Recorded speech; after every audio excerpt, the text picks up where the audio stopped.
हमने last video में are S alpha scanner को सीखा था कि relative strength based on trailing period. अब ये ट्रेलिंग पीरियड में बहुत सारे विप्सॉज आ सकते हैं। एक स्टॉक जो है वो 5-6% ऊपर चला जाए बट इंडेक्स नहीं मूव कर रहा। ये बहुत सारे ड्रॉबैक्स हैं of R S alpha scanner. अब मैं इसको ड्रॉबैक नहीं बोलूँगा, but every market condition this indicator might not work well. अब हमें इसे वोलेटिलिटी के साथ अगर कंपेयर करना है तो we get the next indicator which is an advanced version of R S alpha scanner, जिसको हम बोलते हैं R S alpha volatility indicator, जो वोलेटिलिटी को संभालते हुए ये नए इंडिकेटर को डेवलप करता है। सो अगर आप ये चैनल के साथ पहली बार जुड़े हैं तो चैनल को सब्सक्राइब करें, इस वीडियो को लाइक करें। और बाय द वे हम इंटरेस्टिंग न्यूज़लेटर्स भी लिखते हैं जो हर वेडनेसडे और फ्राइडे को रिलीज होते हैं, बहुत डिटेल कॉन्सेप्ट पे जो हम ईमेल पे डिलीवर करते हैं कंप्लीटली फ्री ऑफ कॉस्ट। तो अगर आपने न्यूज़लेटर को सब्सक्राइब नहीं किया तो आज ही ज़रूर करिए।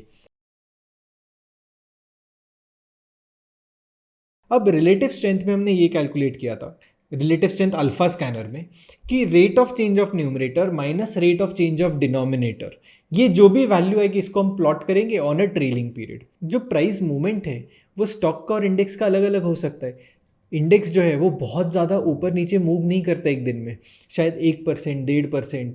On a very extreme volatile days it can move by 3%, but this are extreme days. Index का 3% का मूवमेंट बहुत रेयर ओकेजन होता है, जब कोई इवेंट होता है तब 3-3.5% की मूव मिलती है, but on an average an index moves by 1-1.5%। या तो 1-1.5% ऊपर होता है या तो 1-1.5% नीचे होता है। उसमें भी बहुत सारे स्टॉक्स ऊपर नीचे बहुत वोलेटाइल हो जाते हैं जब एक इंडेक्स 1% की मूवमेंट एक दिन में देता है। But on an average the index always closes flat to an extent.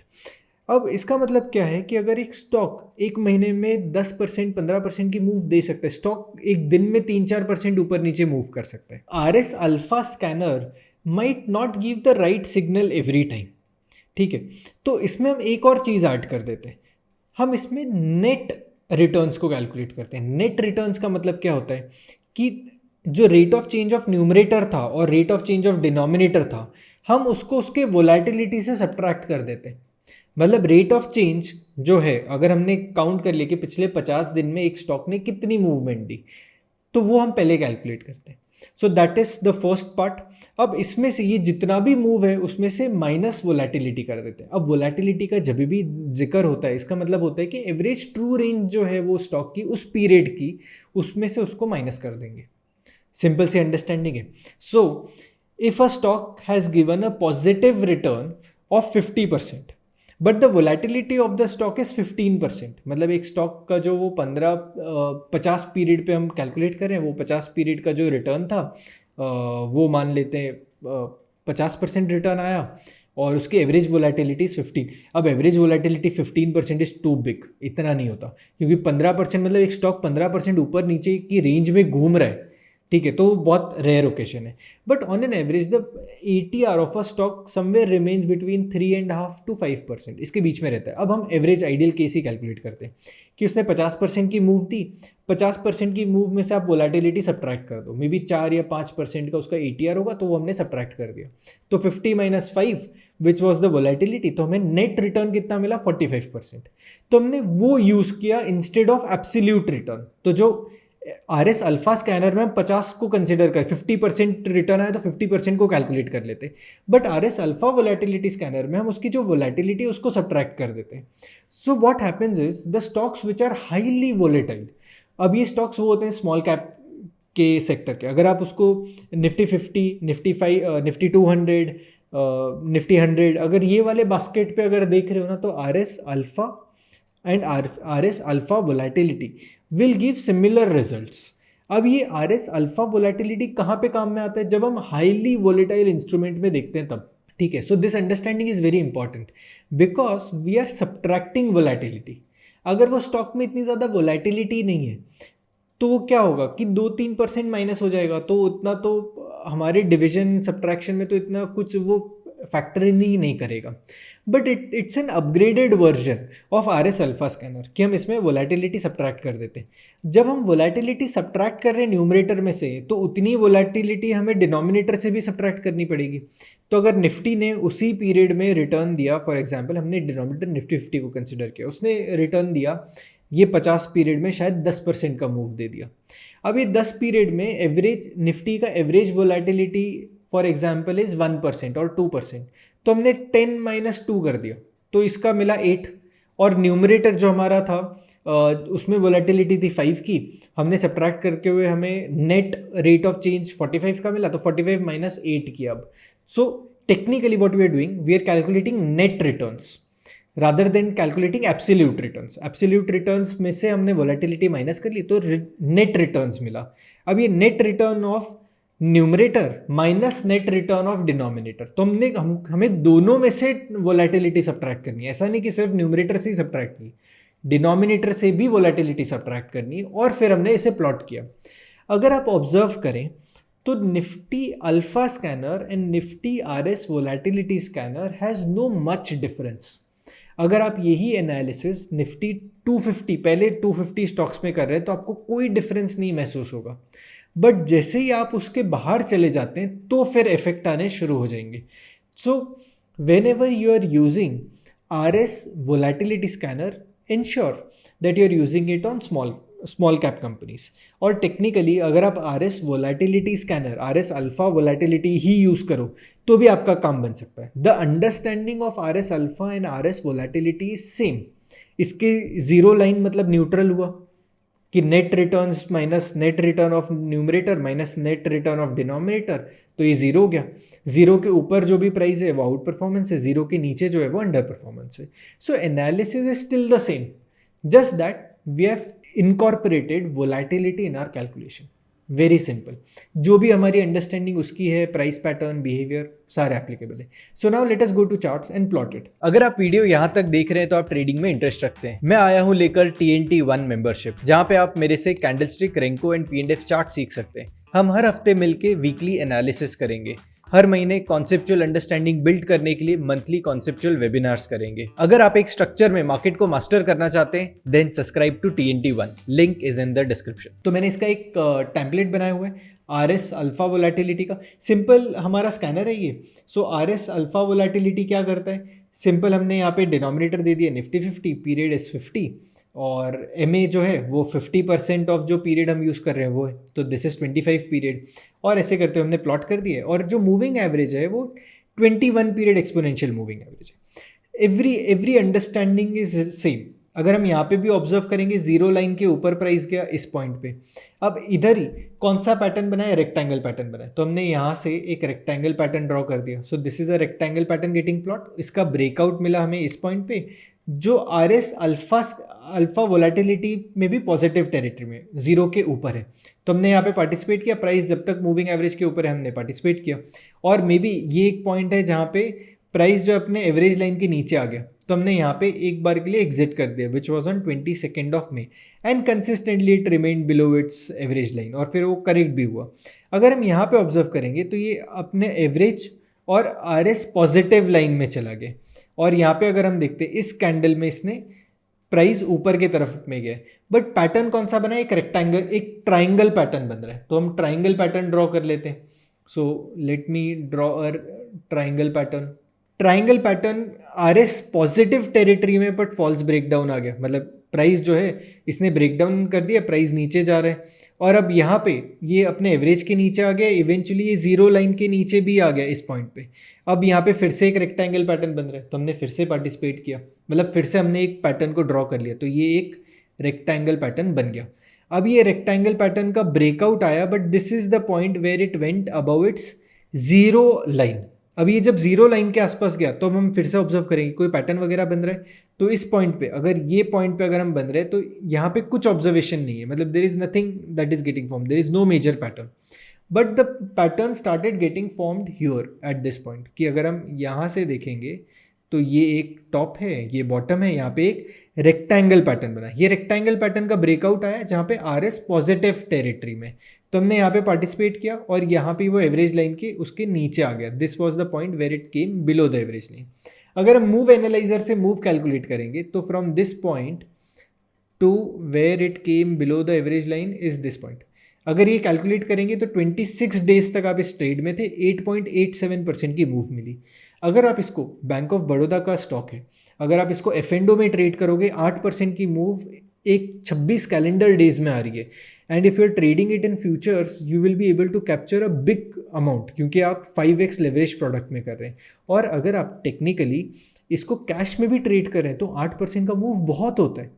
जब हम फिक्स्ड डिपॉजिट और जो fixed asset fixed return instruments में जब हम इन्वेस्ट करते हैं तो हमें साल का 8-9% मिलता है, वो भी बहुत अच्छे टाइम पे। अगर हम पीपीएफ देखेंगे तो 7% रिटर्न है। If we see FDs we have 6 to 6.5% return per annum.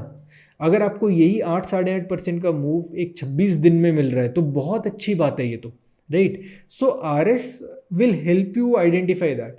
So all the learnings of relative strength, RS alpha and RS alpha volatility is same. अगर हम इसके साथ फिर से अभी ऑब्जर्व करेंगे तो ये स्टॉक जो है रिलेटिवली अंडर अपने एवरेज लाइन के नीचे, इस पॉइंट पे भी अगर आप देखते तो ये अपने एवरेज लाइन के नीचे बट जीरो लाइन के ऊपर है, इसलिए यहाँ पे अब इंपॉर्टेंस आ जाता है उसके एवरेज लाइन का। जनरली आप अगर सिर्फ RS अल्फा स्कैनर को देख रहे हैं, ठीक है, और आप सिर्फ यही ऑब्जर्व करें कि price should be above zero line, then that is not the only condition that you should see. You should also check that price is above the zero line plus the RS alpha line is above its average line, क्योंकि ये average जो है ना ये आपको बहुत under performance से बचा सकती है। अंडर परफॉर्मेंस कंसोलिडेशन में भी हो सकता है। जब आपको बहुत अच्छी ट्रेडिंग अपॉर्चुनिटीज दूसरे स्टॉक्स में मिल रही है, why you want to get stuck in this sideways action, क्योंकि ये जीरो लाइन के नीचे तो यहाँ कहीं पे आया ऑन 19th अप्रैल 2024, तो आपने बहुत टाइम स्पेंड कर लिया एक मूव में और आप ये ट्रेड में परेशान भी हो गए क्योंकि प्राइस मूव नहीं कर रहा है, एक रेंज में ट्रेड कर रहा है, वो रिलेटिवली अंडर परफॉर्म भी नहीं कर रहा है। तो this are the points where the average line will safeguard you. So now let us take one more example. The next example is of Hero Moto. अगर हम हीरो मोटो में देखेंगे, मैंने 50 पीरियड का एक RS अल्फा वोलेटिलिटी हमने लगाए हुए।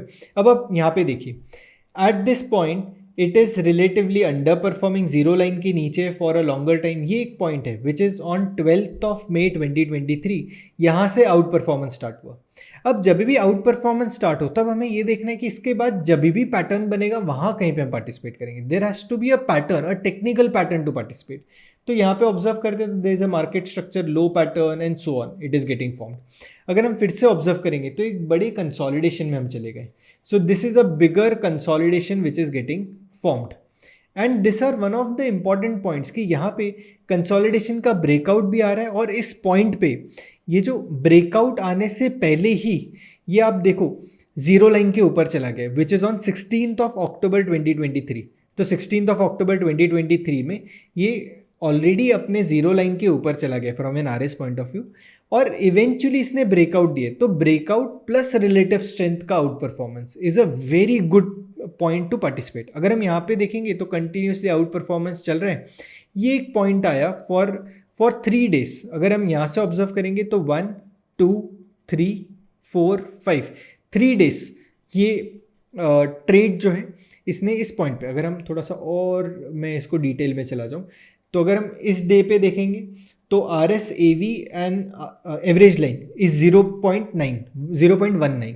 उसके अगले दिन देखते हैं तो RS AV नीचे आ गया उसके एवरेज के, ये पहला दिन था।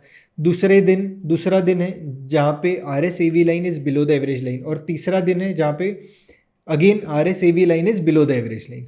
तो हमने रूल बनाया हुआ है, ठीक है, कि 3 दिन के नीचे मतलब 3 candles below the average line is the point where we exit and again look for reentry. इसका मतलब ये नहीं कि अब हमारे लिए वो बेरिश हो गया, हम शॉर्ट कर रहे हैं इसको, नहीं, शॉर्ट तो जीरो लाइन के नीचे ही करना है। बट ये एक पॉइंट आ गया कि एक बार के लिए इसको एग्जिट कर दो, फिर से री एंट्री का देखेंगे। तो अब ये पॉइंट आ गया कि यहाँ से हमने इसे एग्जिट कर लिया। अगर हम मूव एनालाइजर से फिर से मूव कैलकुलेट करेंगे तो फ्रॉम दिस पॉइंट जहाँ पे ब्रेकआउट आया, ब्रेकआउट आने के बाद हमने होल्ड किया और this is the point where this is the third candle. अगर हम यहाँ पे देखेंगे तो 48 calendar days 18.36% move, amazing right. 18.36% की मूव मिली और अपने एवरेज लाइन के नीचे आ गया। अगर हम फिर से देखेंगे तो इस पॉइंट पे there is a U shape pattern, ठीक है, यू पैटर्न है, यू पैटर्न का ब्रेकआउट भी आया, अपने जीरो लाइन के ऊपर है RS AV लाइन और एवरेज के भी ऊपर है, मतलब ये एक पॉइंट हो गया कि यहाँ से हमें पार्टिसिपेट कर सकते हैं। कहाँ तक पार्टिसिपेट करेंगे? जब तक अपने एवरेज लाइन के नीचे नहीं आ सकता। तो ये एक पहला दिन है, RSAV 0.23, एवरेज है 0.25। अगले दिन देखते हैं तो ये अपने एवरेज लाइन के नीचे, उसके अगले दिन देखते हैं एवरेज लाइन के नीचे। हालांकि प्राइस ऊपर जा रहा है बट अपने एवरेज लाइन के नीचे आ रहा है। तो this is the point on third day which is on 8th of February 2024 we have to exit. तो मूव एनालाइजर से फिर से कैलकुलेट करते हैं कि ये कैंडल में हमने पार्टिसिपेट किया, ये तीसरा दिन था कि जहाँ पे हमने एग्जिट कर दिया।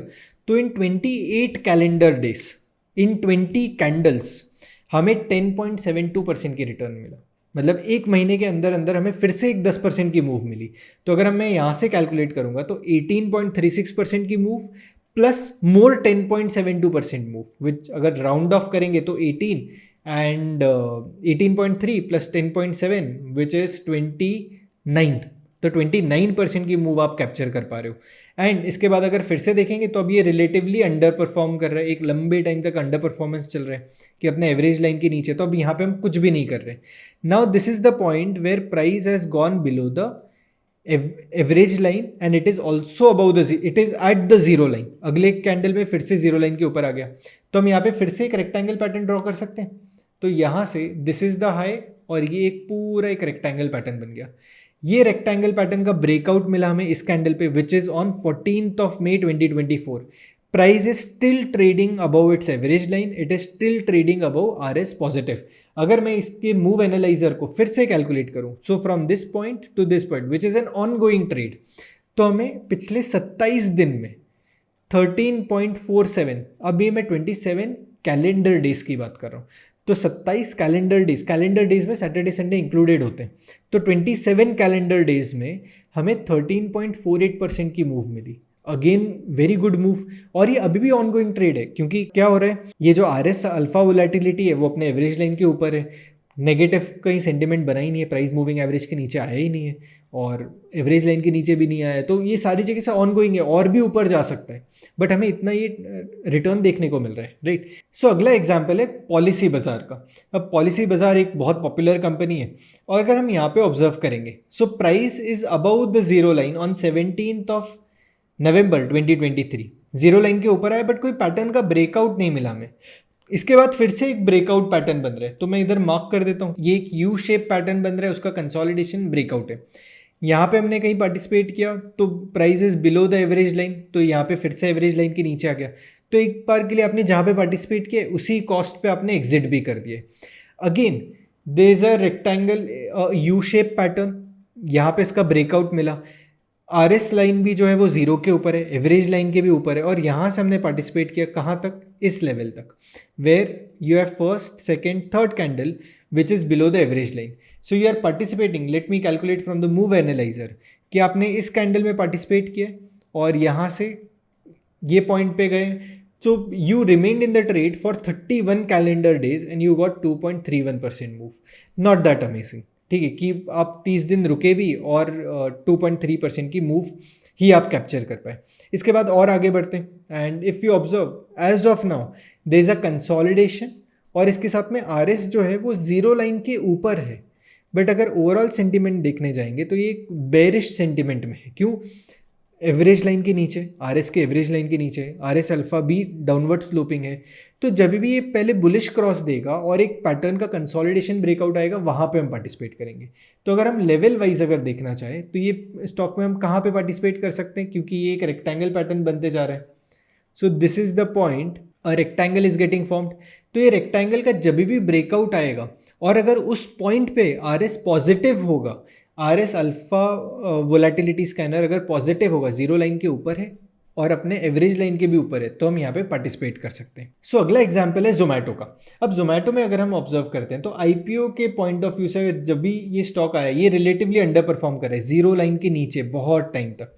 ये एक पॉइंट है कि जहाँ पे ये जीरो लाइन के ऊपर चला गया and at this point the RSAV was also 0.39 but price is consolidating. अगर मैं यहाँ पे पैटर्न पॉइंट ऑफ व्यू से देखूँ, so this is the point where it is in a bigger consolidation, एक पूरा कंसोलिडेशन पैटर्न बनते जा रहा है। और ये कंसोलिडेशन का ब्रेकआउट कहाँ पे आ रहा है, इस पॉइंट पे आ रहा है, बट आर एस अल्फा का लाइन देखो कि it is still below the average line, ये पूरे पॉइंट ऑफ व्यू में it is below the average line, but price is trading over the zero line. अब ये एक पॉइंट आ गया कि ये अबव द जीरो लाइन है बट एवरेज लाइन के नीचे है, बट ये पॉइंट पे आप देखो कि ये एवरेज लाइन और जीरो लाइन दोनों के ऊपर है, तो यहाँ पे हम पार्टिसिपेट कर सकते हैं at this breakout which is around 85 से पार्टिसिपेट कर रहे हैं, and at this point this is the point where are 3 candles are getting formed below its average line, तो एवरेज लाइन के नीचे पार्टिसिपेट कर रहा है, तो बहुत सिग्निफिकेंट प्राइस मूवमेंट कैप्चर करने को नहीं मिल रहा है। So there might be instances where you might not be able to capture more move even if the stock is moving. This is an important example to understand कि अगर move बहुत smooth नहीं हुई तो ये R S volatility indicator might trouble you at some point, कि ये हमेशा आपको एंट्री एग्जिट्स देता रहेगा। अगर आप फिर से यहाँ पे देखें, so this is the point where there is a consolidation breakout, तो एक कंसोलिडेशन यहाँ पे बन रहा है। So from this point to this point there is a small consolidation, इसका ब्रेकआउट मिला और ये ब्रेकआउट के बाद आपकी एग्जिट यहाँ कहीं पे हो गई। So almost around the same level, यहाँ कहीं पे पार्टिसिपेट किया, उसी लेवल पे आपने कॉस्ट टू कॉस्ट उसके आसपास कहीं पे एग्जिट कर दिया। Again there is a consolidation breakout pattern, तो ये एक यू शेप पैटर्न बन गया, इसका ब्रेकआउट मिला, इवेंचुअली यहाँ पे इसका इस पॉइंट पे इसका एग्जिट आ गया। Not a very amazing move that you could be able to capture. अगर हम यहाँ पे देखेंगे तो दिस इज द पॉइंट जहाँ पे ब्रेकआउट आया, और ये एक कैंडल है थर्ड कैंडल की जहाँ पे 35 डेज में आपको 7.98% की मूव कैप्चर करने को मिली। बट अगर आप टेक्निकली स्टॉक को देखोगे तो फ्रॉम 85 टू 178% आप छोटी छोटी मूव कैप्चर कर पा रहे हो पैकेट्स में, 5%, 3%, 2% एंड सो ऑन। आपको एक बड़ी move even if the trade is moving well you are not able to capture. So there are at times that there are drawbacks of indicators also, कि ये आर एस अल्फा इंडिकेटर के कुछ drawbacks हैं। जब एक stock ऊपर नीचे बहुत वोलेटाइल होता है, एक सर्टन पीरियड में इंडेक्स भी बहुत अच्छे से मूव कर रहे हैं, तब ये इंडिकेटर में थोड़ी गड़बड़ हो सकती है क्योंकि आप एक सर्टन पीरियड पे इसको देख रहे हो। बट अगर आप इसी पीरियड में, so this is a indicator that we have used for 50 period, एक स्विंग ट्रेड को देखने के लिए। जब भी हम स्विंग ट्रेड की बात करें तो अब हमारा एक्सपेक्टेशन भी वही होता है कि 10-12% की मूव मिल जाए, it's good enough. But now what if we are holding a trade for 6 months, 7 months, 1 year and so on, तो हमें क्या करना है, पीरियड बढ़ाना है। सो अब इसी चार्ट पे मैं पीरियड बढ़ा देता हूँ फ्रॉम 50 टू 120। हमें ये चीज़ समझनी है कि 50 पीरियड के इंडिकेटर के बेस पे अगर आपका सेटअप बना हुआ है, या 55 पीरियड या 60 पीरियड के हिसाब से बना हुआ है, तो ये स्टॉक ने आपको बहुत दिक्कत दी है, मतलब बहुत स्मूथ राइड नहीं दी है। This is what we have to understand. With that let me change the period to 120 and average to 60। अब यहाँ पे इस एनालिसिस को देखते हैं। जब हम इस मूव को देखते हैं तब थोड़ी चीज़ें और सिंप्लीफाई हो जाएंगी। This is a consolidation breakout, कि यहाँ पे कंसोलिडेशन ब्रेकआउट हो गया 76.29। इसके साथ साथ में देखेंगे 120 पीरियड में आर एस यहाँ पे पॉजिटिव भी हो गया, जीरो टेरिटरी के ऊपर आ गया, और कंसोलिडेशन का ब्रेकआउट हमें कब मिला, 13 जुलाई को। 13 जुलाई के बाद this are 3 candles which got formed. अगर ये पॉइंट ऑफ व्यू से अगर हम ऑब्जर्व करेंगे तो एक बार के लिए from this point to the third candle which is this, if we observe here in 104 days we are able to capture 41.8% move. It's a significantly good move कि आप 100 कैलेंडर डेज में, 72 ट्रेडिंग डेज में आप 41% की move capture कर पा रहे हो, इट इज़ गुड। अब इसी के साथ में अगर आप यहाँ से फिर देखोगे अपने एवरेज लाइन के नीचे ही कंसिस्टेंटली ट्रेड करता रहा, फिर आपको ये जो 120 पीरियड का जो इंडिकेटर है उसने एक पॉजिटिव साइन नहीं दी। ये एक पॉइंट है कि जहाँ पे आपको एक ब्रेकआउट मिला, और ये breakout from this point, let me directly plot the move indicator, कि ये एक पॉइंट है कि जहाँ से आपको ब्रेकआउट मिली, और ब्रेकआउट मिलने के बाद this is the third candle. यहाँ पे ऑब्जर्व करेंगे इन 45 डेज यू गॉट 12% मूव। तो एक जो फर्स्ट ट्रेंच ऑफ मूव था वो 41.8% का था, अगला मूव जो मिला वो 12.34% का मूव मिला। So even if there is a good move और good rally in between, you are not able to capture. So this RS alpha volatility scanner or alpha scanner, RS alpha scanner for that matter, might give you in and outs in a trade. आपको एक in and out in a trade बार बार मिलता रहेगा। अगर आप positional trader हैं और आप 40% की मूव कैप्चर कर पा रहे हैं, it's a very good move for a positional trader. But हम हाइंडसाइट में जब पूरी मूव देख रहे हैं कि एक स्टॉक जो है वो 100-150% ऊपर आ चुका है, तो यहाँ पे थोड़ा एक ट्रेडर को रिग्रेट रहता है कि यार मैंने मिस कर लिया, मैं उसमें और पार्टिसिपेट कर सकता था। But this is the point where we have to understand that it is important to follow your trade plan. It is important to follow your trading setup. अगर आप RS अल्फा वोलेटिलिटी स्कैनर के हिसाब से बना रहे हैं और अगर आप 50 या 55 पीरियड यूज़ कर रहे हैं या 60 पीरियड यूज़ कर रहे हैं, तो आप एक स्विंग ट्रेड को देख रहे हैं। आप 10-12% की मूव कैप्चर इफेक्टिवली कैप्चर करने की कोशिश कर रहे हैं और आपका ट्रेलिंग मेथड भी आपने लगा लिया कि 3 candle below the average line is an exit signal for you. फिर से पॉजिटिव होगा, फिर से पार्टिसिपेट करेंगे।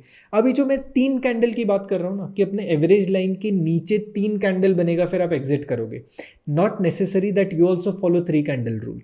आप इसमें शायद 5 कैंडल 6 कैंडल्स भी यूज़ कर सकते हैं। मैं 3 कैंडल इसके लिए यूज़ करता हूँ क्योंकि मेरे जो major patterns of candlestick हैं, they are all 3 candle pattern. All the reversal patterns of candlestick are 3 candle. Market structure high, market structure low, 3 candle pattern है। Morning star, evening star are 3 candle pattern. 3 white soldier, 3 black crows, again 3 candle pattern. तो जो effective patterns है ना, वो सारे 3 candle pattern है, इसलिए मैंने रूल ऑफ 3 रखा है। But you can experiment around 5, you can also experiment around 6, कि 6 कैंडल अपने एवरेज RS अल्फा या RS अल्फा वोलेटिलिटी जो एवरेज है उसके नीचे 3 कैंडल बन जाए या 6 कैंडल बन जाए, फिर आप एग्जिट करेंगे। क्योंकि ये तो एक तरीके से ट्रेलिंग मेथड है ना, there is no hard and fast rule. और maybe you can also put a rule कि अगर प्राइस जो है अपने एवरेज लाइन के नीचे, RS का जो RS अल्फा या अल्फा वोलेटिलिटी अपने एवरेज के नीचे आ भी जाए, बट जब तक वो अपने मूविंग एवरेज के नीचे नहीं चला जाता, हम एग्जिट नहीं करेंगे। या इसके साथ अगर हम सुपर ट्रेंड इंडिकेटर लगाए तो, सो फॉर एग्जांपल अगर हम जोमेटो के चार्ट पे, सो जस्ट सिंपली मैं यहाँ पे सुपर ट्रेंड लगा देता हूँ of default period, right, when ever the super trend will turn bearish I exit. तो अगर आप ये पीरियड में, मैं अगर ये सारी चीज़ों को अगर मैं हटा दूँ और यहाँ पे देखेंगे, सो this is the point which gave exit. तो RS अल्फा स्कैनर ने तो बीच में एग्जिट दे दिया, बट सुपर ट्रेंड ने आपको एग्जिट नहीं दिया। तो सुपर ट्रेंड जब तक आपको एग्जिट नहीं देता, आप ना करें। So there can be multiple ways of analysing and trading RS alpha and alpha volatility indicator. So just in itself, this indicator will help you understand whether the stock is outperforming or underperforming. तो एक चीज़ बहुत simple है कि outperforming या underperforming है वो समझ में आता है, बट ये अपने आप में पूरा कंप्लीट ट्रेडिंग सिस्टम नहीं है। इसमें आपको टेक्निकल एनालिसिस के जो कॉन्सेप्ट्स हैं, पैटर्न, प्राइस बिहेवियर, ये इंडिकेटर का ट्रेंड एनालिसिस, ये सारों को अगर आप कंबाइन करते हुए अगर एक ट्रेड सेटअप बनाएंगे तो बहुत इफेक्टिव ट्रेड सेटअप बन सकता है। So that's it from this video of RS alpha volatility indicator. मुझे कमेंट सेक्शन में ज़रूर बताइए कि आपको ये वीडियो कैसा लगा और आप ये इंडिकेटर को कैसे यूज़ करेंगे आपकी ट्रेडिंग जर्नी में। TNT1 एन एक्सक्लूसिव मेंबरशिप, जहां पे आपको एक्सेस मिलता है मेरे सारे current and upcoming recorded courses का, वीकली मार्केट एनालिसिस सेशंस का एंड मंथली वेबिनार जहां पे हम कॉन्सेप्चुअल डिस्कशन करते हैं। सो join TNT1 now, link is in the description.